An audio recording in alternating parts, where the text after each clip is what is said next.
ఎవరి మీద ఆధారపడకు. ఒక్కసారి అడిగితే సాయం, అదే సాయం పదే పదే అడిగితే చేతగానితనం. వీలైనంత వరకు ఎవరి సాయం లేకుండా బ్రతకడం నేర్చుకో. అప్పుడు నీ మీద నీకు నమ్మకం, నీ మీద ఇతరులకు గౌరవం పెరుగుతుంది.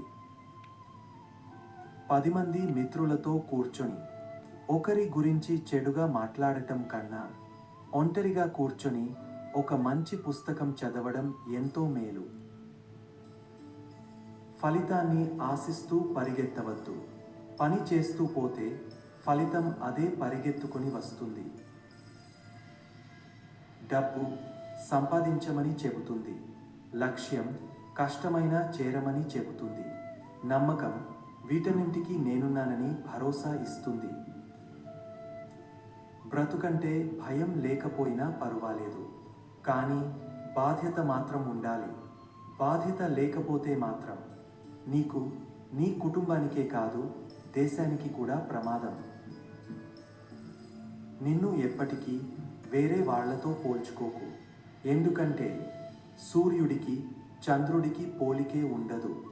సమయం వచ్చినప్పుడు అవి మెరుస్తాయి. నువ్వు కూడా అంతే. గుర్తుంచుకో, నువ్వు మనిషి శరీరంలో ఎక్కువ భాగం నీరే ఉంటుంది, కానీ ఏదైనా గాయమైతే మాత్రం రక్తమే బయటకు వస్తుంది. గుండె నిండా రక్తం ఉంటుంది, కానీ మనసు గాయపడితే మాత్రం కన్నీళ్లు బయటకు వస్తాయి.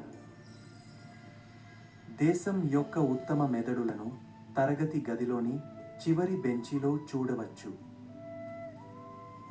వర్షం వస్తే పక్షులని వాటి గూళ్లలో దాక్కుంటాయి.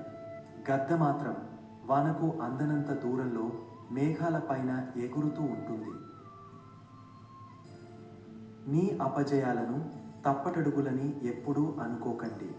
అవి తప్పులు కావు, భవిష్యత్తులో మీరేం చేయరాదో తెలిపే పాఠాలు. జీవితం చాలా అందమైనది.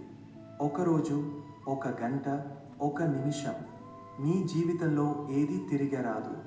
ద్వేషాలు, వాగ్వాదాలు వద్దు.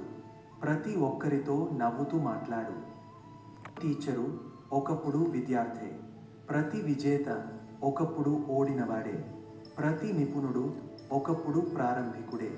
కానీ అందరూ దాటి వచ్చింది నేర్చుకోవడం అనే వారధినే.